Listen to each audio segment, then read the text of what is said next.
Hola, ¿qué tal? Me da mucho gusto saludarte.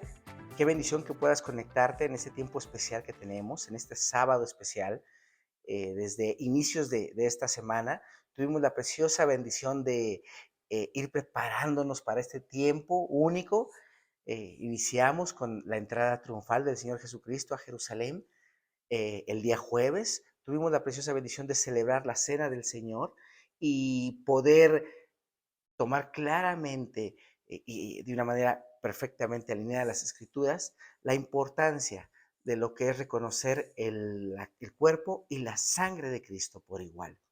El día viernes tuvimos la preciosa bendición de eh, hablar, analizar sobre esa hermosa cruz que cambió la historia de la humanidad, pero también cambió nuestras vidas.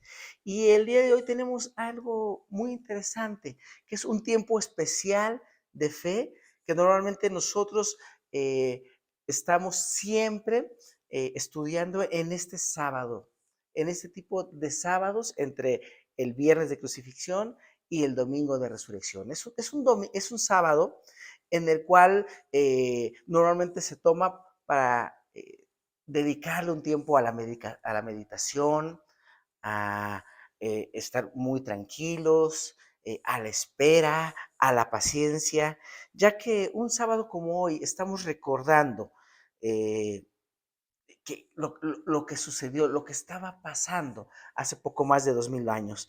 La ciudad de Jerusalén estaba muy conmovida por la crucifixión de Jesús.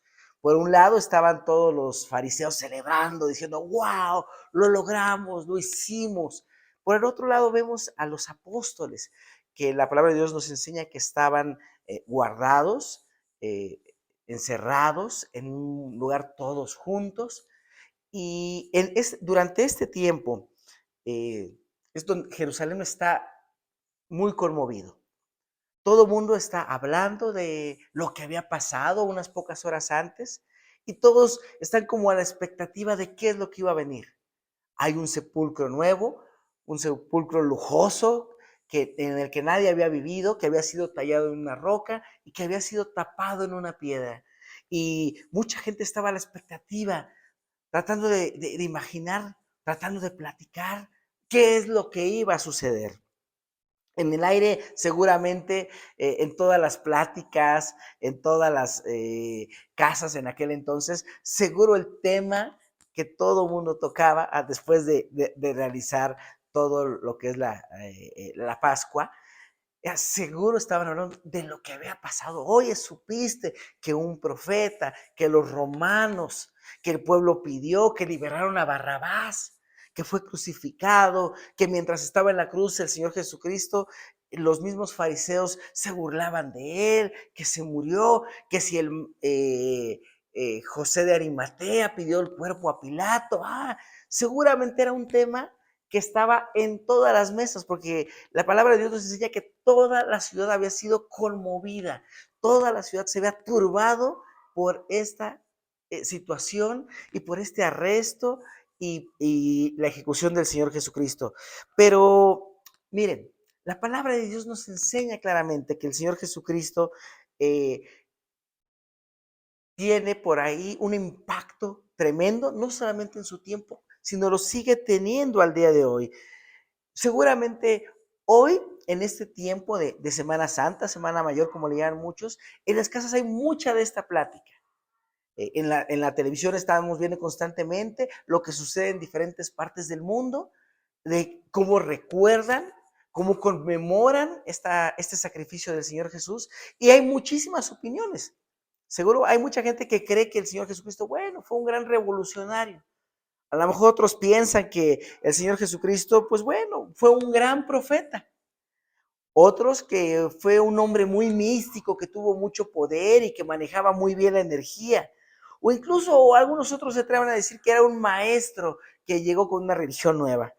Pero la palabra de Dios nos enseña de Jesús, que Jesús, aunque cambió el mundo, no solamente fue un revolucionario, aunque habló con poder, no solamente se quedó como un profeta, hizo milagros y maravillas. Sin embargo, su propósito su misión en la tierra fue mucho más allá que el de impresionar a la gente. Jesús no vino con una religión más, no fue alguien más de la historia, alguien incluso importante de la historia, no. Jesucristo es Dios mismo, que vino dejando su reino de gloria y de poder a morir en un sacrificio perfecto a tu favor, a mi favor y por toda la humanidad. Y más que una religión, Él trajo un reino de gloria, de poder, en el cual Él es el Rey de Reyes y Señor de Señores, formando una familia de amor y instituyendo un tiempo único en el cual, por la gracia de Dios, tenemos a un Salvador único y suficiente sobre todos los pecados y que está disponible para cada uno de los seres humanos, incluyéndote a ti que nos estás escuchando. ¡Qué bendición! Reconocer perfectamente quién es este Jesús, mucho más que cualquier persona normal que ha pisado la tierra. Estamos hablando de Dios mismo entregando su vida por ti y por mí, que vino con esta misión de rescate y de salvación a tu vida y mi vida. En el libro de Mateo, capítulo 27, versículos del 57 al 61, nos describe a un hombre valiente. Acabo de decir su nombre hace un momento. Un hombre que pudo haberle costado la vida lo que hizo, pero aún así llegó delante de Pilato y le pidió el cuerpo. Estoy hablando de José de Arimatea. Dice la palabra de Dios que lo envolvió en una manta y lo colocó en un sepulcro nuevo, labrado, en una roca. Y después hizo rodar una gran piedra para cerrarlo. Ojo, la palabra de Dios nos enseña que ese día este sepulcro no estuvo solo del todo, sino que los fariseos anduvieron muy ocupados en ese día de reposo, ese sábado, porque salieron y fueron primero a ver a Pilato y a pedirles que les diera una guardia. Por cierto, como un dato interesante y curioso, al hacer esto los fariseos estaban violando sus propias reglas que ellos mismos habían impuesto a la gente acerca del sábado. Pero bueno, entonces ellos deciden ir con Pilato, le piden una guardia de soldados romanos, van con la guardia, la palabra de Dios dice que además fueron al lugar donde estaba el sepulcro, dejaron a la guardia e incluso sellaron la piedra para que todavía fuera más complicado, se decían ellos, que alguien pudiera venir a robarse el cuerpo. Entonces, bien ocupados, bien hacendosos los fariseos ese día, realizaron todas estas actividades. En Mateo 27, del 62 al 66, nos dice que estos fariseos prepararon todo esto con tal de evitar que los discípulos de Jesús vinieran y robaran el cuerpo de Jesús y que después el asunto quedara peor, ¿no? Porque decían, bueno, lo que decía Jesús es que él iba a resucitar. Y lo que es muy interesante es que parecería que los fariseos estaban más listos para afrontar esto que los discípulos, porque en toda esta parte no vemos a los discípulos entrar. ¿Dónde estaban los discípulos? Los evangelios nos enseñan que que los discípulos de Jesús estaban escondidos. Pedro aún seguía con el dolor de haber negado a Jesús. Y hasta Juan, el apóstol Juan, el más joven, el discípulo que él mismo se describía que amaba al Señor, que había estado a los pies de la cruz, ya también estaba con ellos, con los demás discípulos, encerrado, guardado. Y yo creo que son de estos tiempos en que me puedo imaginar a los discípulos muy desconcertados, que finalmente lo que estaban viendo solamente en sus ojos era una tumba y una gran piedra. Los apóstoles estaban en un momento muy crítico para ellos y seguramente se sentían muy solos y muy desconcertados. Eh, el asunto había pasado demasiado rápido y había sido muy impactante. Hay que tratar de ponernos un poquito en sus zapatos, o mejor dicho, en sus sandalias. Entendamos que hace unas pocas horas, estaban con el Señor Jesucristo celebrando la cena del Señor, la Santa Cena. Y es en esa Santa Cena donde el Señor Jesucristo les anuncia, aunque ya les había estado diciendo en varias ocasiones lo que iba a suceder, pero en esa noche dice, alguien me va a traicionar, y la palabra de Dios nos enseña que se pusieron muy tristes. Después van hacia el Monte de los Olivos, un arresto repentino, un juicio ridículo, completamente injusto, una liberación increíble soltando a Barrabás en lugar del Señor Jesucristo y una crucifixión dando una muerte terrible, tremendamente cruel y sangrienta. Una ejecución que era solamente para los peores. Y eso lo habían vivido en muy pocas horas. Ahora la tristeza, el dolor, la vergüenza en algunos de los casos los había cegado y los habían puesto como que en pausa. Es como cuando estás a lo mejor viendo una película o a lo mejor si estás viendo este video y le pones una pausa y se queda todo así como detenido. Parecería que los apóstoles estaban pasando por un momento tan complicado, tan crítico, que se habían quedado como en un stand-by, como congelados, sin saber a dónde moverse o qué hacer. Estoy convencido que cuando en los corazones se carga la tristeza, el dolor y la vergüenza, generan un peso mucho mayor al de cualquier roca. Hay pocas cosas que en el ser humano puede oprimirlos, aplastarlos, detenerlos, congelarlos, como es una persona, un corazón que está lleno de desesperanza, de amargura, de dolor y de vergüenza. Para los apóstoles, ellos habían presenciado un final, aparentemente. Parecía que lo que el Señor Jesucristo les había dicho, de repente lo habían olvidado. Y es que ese es un efecto precisamente de la tristeza. Ese es un efecto de cuando alguien está pasando por situaciones muy complicadas, adversas, y permite sumirse en el dolor, permite sumirse en algo que hoy en día conocemos como una depresión. A lo mejor tú y yo hemos pasado por alguna de estas situaciones. Yo admito que en alguna situación, en algún momento de mi vida, también pasé por unos momentos amargos y que fueron muy difíciles, que lastimaban tanto mi corazón que incluso levantarme en la mañana era tremendamente complicado.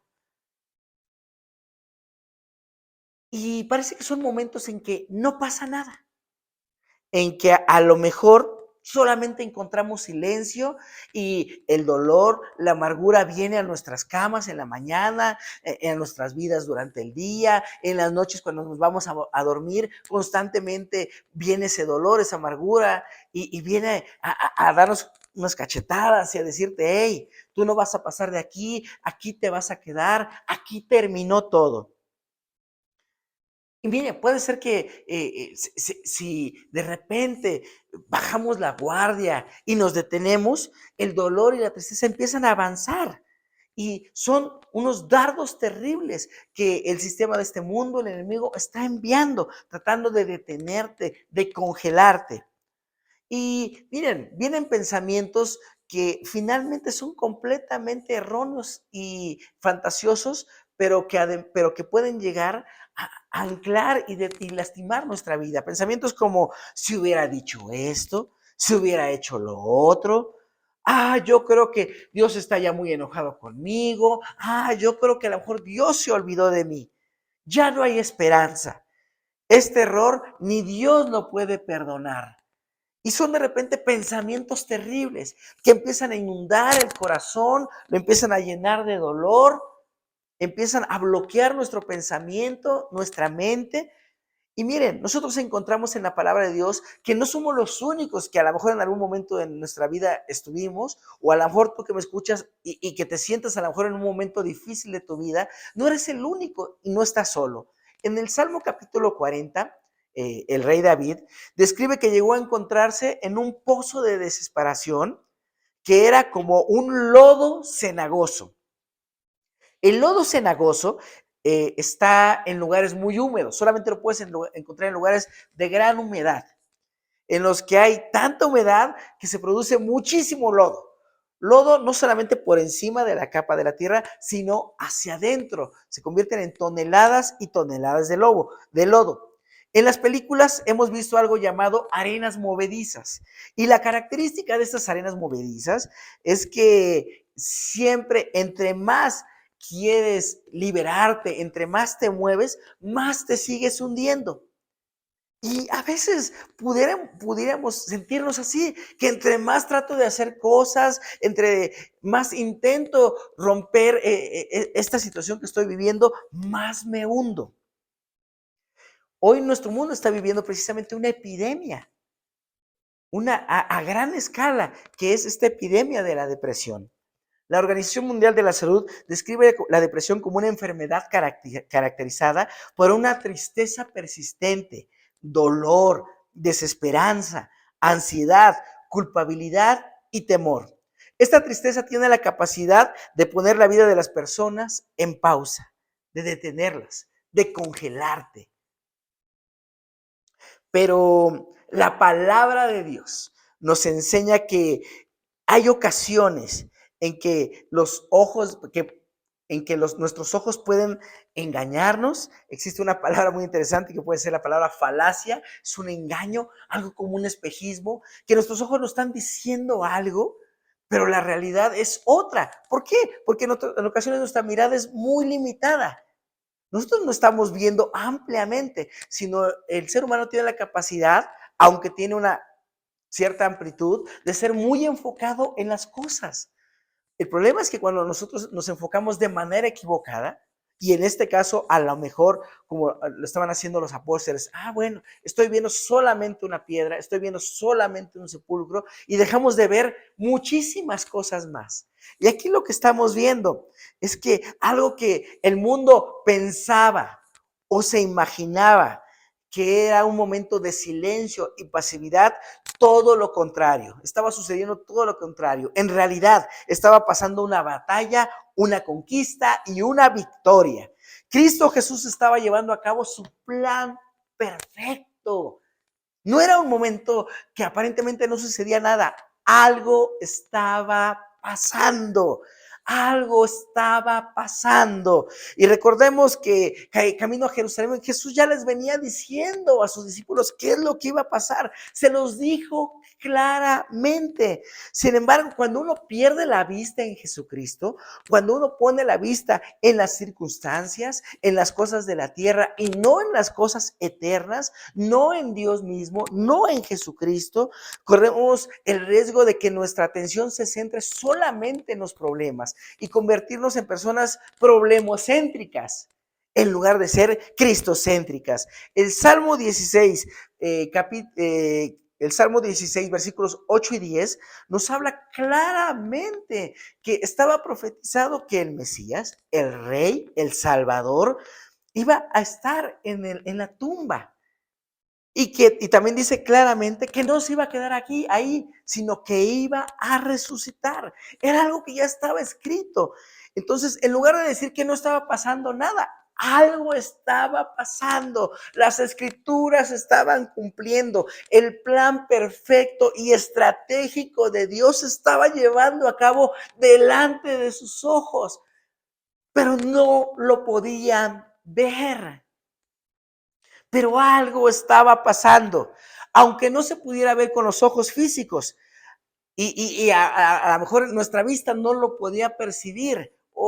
Estaban sucediendo cosas gloriosas delante de sus ojos. E incluso el Señor Jesucristo decía, hey, los antiguos hubieran querido ver lo que ustedes estaban viendo. Y eso que estaban viviendo, aún en ese momento que parecía complicado y de dolor, estaba sucediendo algo glorioso delante de los ojos del mundo entero y de los discípulos de Jesús. No se podía ver a simple vista, es correcto, pero la más grande victoria de toda la humanidad, de toda la historia, de toda la eternidad se estaba gestando. Una victoria poderosa de Cristo Jesús. Jesús estaba llevando a cabo Colosenses capítulo 2 versículo 15 que dice, y despojando a los principados y a las potestades, los exhibió públicamente, triunfando sobre ellos en la cruz. Eso estaba sucediendo en ese momento. Parecía que estaba todo en silencio, Parecía que había solamente silencio de parte de Dios, pero todo lo contrario. Ese plan perfecto de Dios se estaba moviendo y estaba derrotando al reino de las tinieblas. Debo admitir que siempre me llamó la atención que los fariseos pues hicieron todos los arreglos y hicieron plan A y hasta plan B, porque después terminaron sobornando por ahí a los guardias y todo porque estaban viendo qué iban a hacer con la resurrección de Jesús, ya sea para evitarla o a ver qué sucedía. Sin embargo, los apóstoles no. Pienso yo que el Señor Jesucristo, cuando les anuncia esto, les está dando toda la información necesaria para que estuvieran preparados. Y muy probablemente ellos tuvieron la oportunidad de haber estado en primera fila, con boleto de primera fila para ver la resurrección de Jesús. Pero sin embargo, estaban escondidos en un lugar. Ese es el efecto que puede traer la tristeza y la desesperanza. Miren, debemos aprender a nunca perdernos la oportunidad de vivir la gloria de Cristo por cualquier otra situación, aún la tristeza y desesperanza. De repente hay personas que me comparten, pastores, que no voy a la iglesia porque estoy deprimido. Y yo les digo, es que lo estás diciendo al revés. Porque estás deprimido, debes estar en la iglesia, debes acercarte más a Cristo, entendiendo que en Cristo Jesús hay vida y vida en abundancia. Te quiero compartir que yo he tenido al menos unos 3 momentos muy graves en mi vida que he estado a punto de perder la vida. Pero Jesús me ha guardado y me ha sustentado. Por esa razón es que en mi corazón yo vivo agradecido con Dios y trato de nunca perderme ninguna oportunidad de darle la gloria a Cristo, de alabarlo con todo mi corazón, de darle todo lo que soy y mucho menos perderme una reunión con todos mis hermanos. Yo te quiero invitar a que por cualquier situación que a veces puedas tener, de repente nos alejemos o no estemos donde tenemos que estar. En esos momentos en que Cristo se está moviendo poderosamente. Yo quiero invitarte primeramente en esta tarde de sábado que tú hagas ese reto, ese compromiso de decir, oh, a mí nada me va a desviar, nada me va a mover. Soy un hombre y una mujer, un niño, un adolescente, no importa tu edad, determinado, que voy a buscar la presencia y la gloria de Dios todos los días de mi vida, que no habrá otra cosa más importante que buscar apasionadamente la presencia de Dios. Aquí vemos que lo único que puede cambiar una vida, lo único que puede sacar de una pausa, que en ocasiones el dolor, la amargura, vergüenza, depresión y todas esas cosas puede poner la vida de un ser humano, lo único que puede quitar ese botón de pausa es el Señor Jesucristo y su mensaje de gloria y de poder. La palabra de Dios nos enseña que llegaron las mujeres con los apóstoles y ellos estaban todos tristes, pausados, congelados y les dijeron, hey, Cristo Jesús vive. Y de inmediato dice la palabra de Dios que despertaron, se movieron. Es más, hasta corredores olímpicos se volvieron y salieron corriendo. Hey, algo está pasando. Yo quiero decirte que si tú en este momento te has sentido triste, como detenido, hey, te quiero decir que Cristo Jesús vive y reina y que ese mensaje con todo su poder y todo su esplendor puede cambiar y transformar tu vida, sacarte de esas arenas movedizas que tú te has intentado mover y cada vez te hundes más.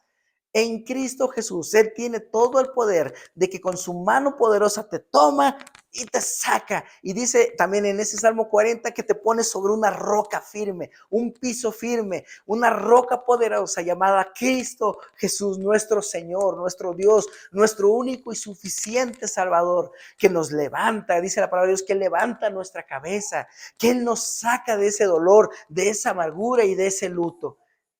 Quiero decirte que ese tiempo de amargura, luto y decepción ha llegado a su fin. En el nombre de Jesús, estás oyendo el mensaje más poderoso. Cristo vive. Y ese mensaje te puede sacar de cualquier pausa y congelamiento, como lo hizo con los apóstoles, que a partir de ese momento dice que salieron corriendo, que algo sucedió en ellos, algo se empezó a mover y pudieron ver y recibir ese milagro poderoso, lo pudieron atestiguar con sus propios ojos como testigos a todo el mundo conocido de aquel entonces. Cristo Jesús vive. En esta tarde, sí, yo te quiero decir con todo mi corazón que es momento de quitar nuestros ojos de las cosas terrenales. No andamos por vista, sino por fe. Y la palabra de Dios nos enseña que pongamos nuestros ojos en las cosas de arriba, en las cosas eternas, en Cristo Jesús. Ya, fue demasiado tiempo ser problemacéntrico, angustiocéntrico, y es momento de ser cristocéntrico, que su victoria ahora es mi victoria, que su resurrección es mi resurrección, que Señor, Él hizo una victoria tan poderosa que me ha hecho más que vencedor. Estamos listos y de ninguna manera nos vamos a perder nunca más el mover poderoso de Cristo Jesús para nuestra vida, pero tampoco para nuestra familia, tampoco en nuestra iglesia. Estamos listos para el día de mañana, domingo, celebrar con todo la resurrección de Jesús, hecho poderoso que es el sustento de nuestra fe y por el cual vivimos hoy. Qué bendición tu vida. Qué bendición que estás escuchando esto, porque algo tremendo está llegando para ti por medio de Cristo Jesús. Te agradezco mucho que te hayas conectado. Próximamente nos vemos ahí en la iglesia y el Señor te bendice abundantemente. Muchas gracias y buenas noches.